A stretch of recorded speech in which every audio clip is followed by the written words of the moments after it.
damai sejahtera bagi kamu. Biarkan saya membandingkan hanya 25 perbedaan antara Muhammad dan Yesus Kristus untuk menentukan seorang rasul kemudian seperti Muhammad. Adakah lulus kriteria mengenai perjanjian para nabi yang tersebut di dalam Quran Al-Imran pasal 3 ayat 81? Kesepakatan tersebut di atas yang tidak dapat dibatalkan menyatakan bahwa rasul yang datang kemudian harus mengkonfirmasikan dan tidak mempermasalahkan tulisan suci dari Tuhan yang dimiliki oleh mantan nabi-nabi dan nabi yang berpraktik akan memutuskan untuk menerima atau menolak rasul tersebut. Penafian. Pesan ini diterjemahkan oleh Google Terjemahan dan telah diedit dimanapun diperlukan. Jika terjadi ketidaksesuaian, versi bahasa Inggris akan menggantikan versi terjemahan. 1. Muhammad mengizinkan mencuri dari orang-orang yang tidak percaya. Referensi Bukhari 44 ayat 668, Ibnu Ishaq 764. Dan dia mencuri atau menjiplak dari kitab suci Ibrani dan Kristen untuk datang keluar dengan Quran karena dia tidak mengenal Yahweh, Tuhan Abraham, Ishak dan Israel. Yesus Kristus mengatakan, jangan mencuri. Matius 19 ayat 18. 2. Muhammad menikahi sekitar 13 istri dan simpan budak seks. Bukhari 5 ayat 268. Al-Quran 33 ayat 50. Yesus adalah seorang selibat. 3. Muhammad berhubungan seks dengan anak berusia 9 tahun. Sahih Muslim 3309. Bukhari 58 ayat 236. Yesus tidak pernah melakukan pelecehan anak.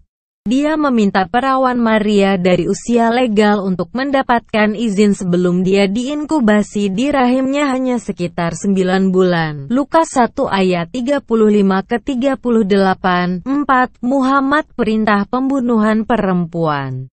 Ibnu Ishaq 819-995. Yesus tidak pernah melukai seorang wanita. 5. Muhammad berkata, wahai orang yang beriman, perangi orang-orang kafir yang dekat dengan Anda dan biarkan mereka menemukan dalam Anda kekerasan. Al-Quran 3 ayat 110. Yesus mengatakan, berbahagialah orang yang lemah lembut, karena mereka akan memiliki bumi. Matius 5 ayat 5. 6. Muhammad perintah 65 kampanye militer dan penggerebekan dalam 10 tahun terakhir. Ibnu Ishaq. Yesus tidak ada kampanye militer, juga tidak memberikan apapun atas perang dan kekerasan. 7. Muhammad membunuh orang-orang yang ditangkap dalam pertempuran. Ibnu Ishaq 451. Yesus tidak pernah mengambil tawanan, tidak pernah membunuh orang yang tidak bersalah. 8. Muhammad mendorong anak buahnya untuk memperkosa perempuan yang diperbudak. Abu Dawud 2150. Al-Quran 4 ayat 24.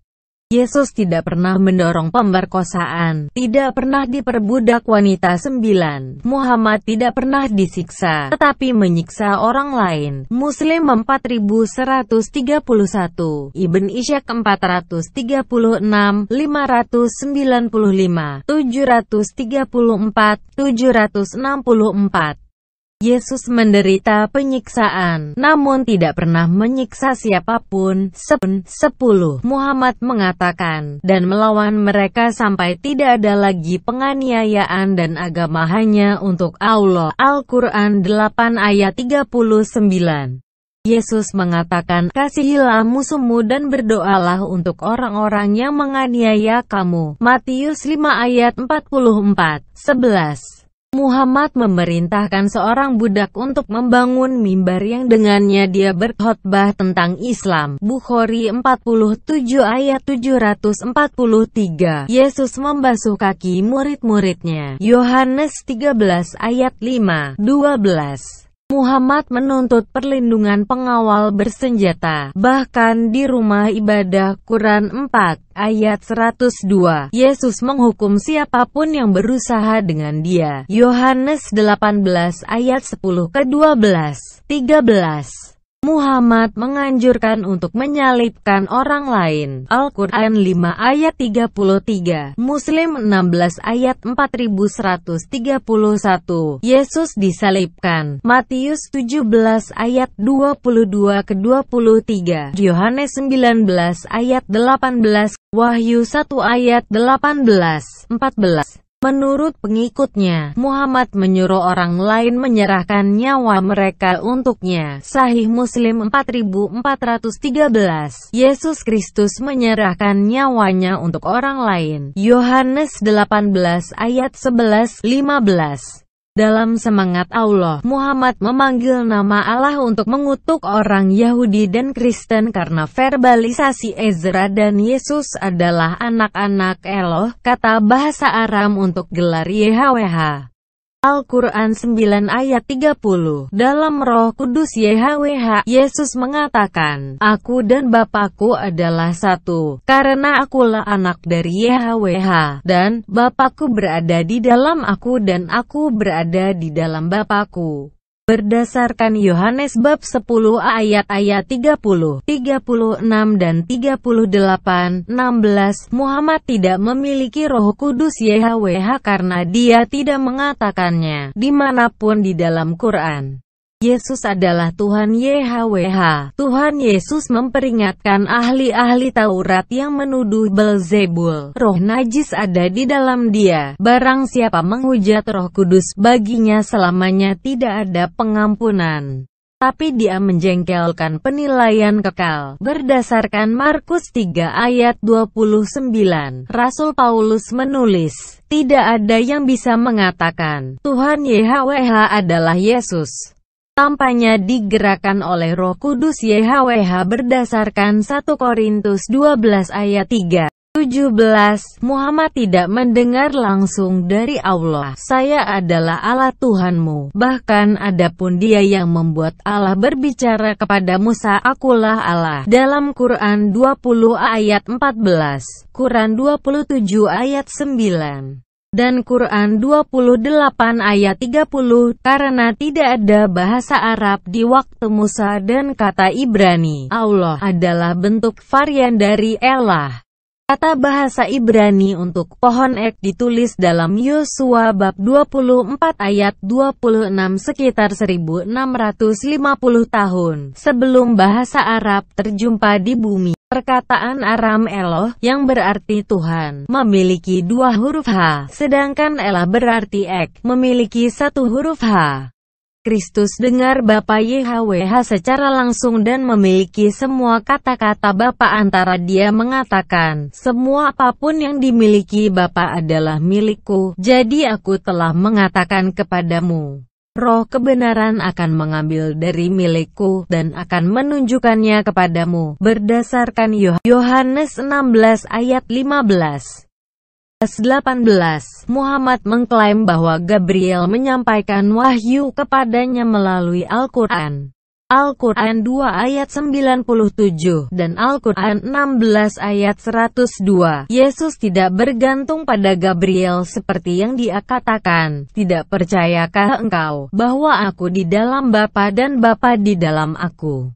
Apa yang aku katakan kepadamu, tidak aku katakan dari diriku sendiri, tapi Bapa yang diam di dalam aku, dialah yang melakukan pekerjaannya. Percayalah kepadaku bahwa aku di dalam Bapa dan Bapa di dalam aku, atau setidak-tidaknya, percayalah karena pekerjaan-pekerjaan itu sendiri." Yohanes 14 ayat 10-11. Pekerjaan-pekerjaan itu tersebut adalah mukjizat yang dilakukan oleh YHWH melalui Yesus. 19. Muhammad berkata bahwa firman Allah akan digenapi.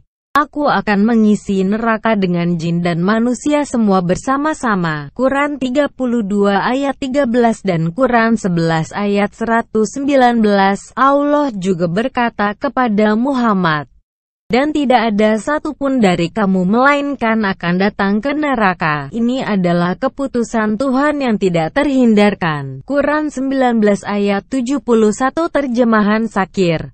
Yesus berkata kepada mereka yang tidak mengasihi Dia dengan melayani salah seorang dari saudaranya yang paling hina, "Pergilah daripadaku, terkutuklah ke dalam api keabadian yang dipersiapkan untuk iblis dan malaikat-malaikatnya." Matius 25 ayat 41. Tuhan Yesus tidak pernah mengatakan firman Bapa akan digenapi, "Aku akan mengisi neraka dengan jin dan manusia bersama-sama."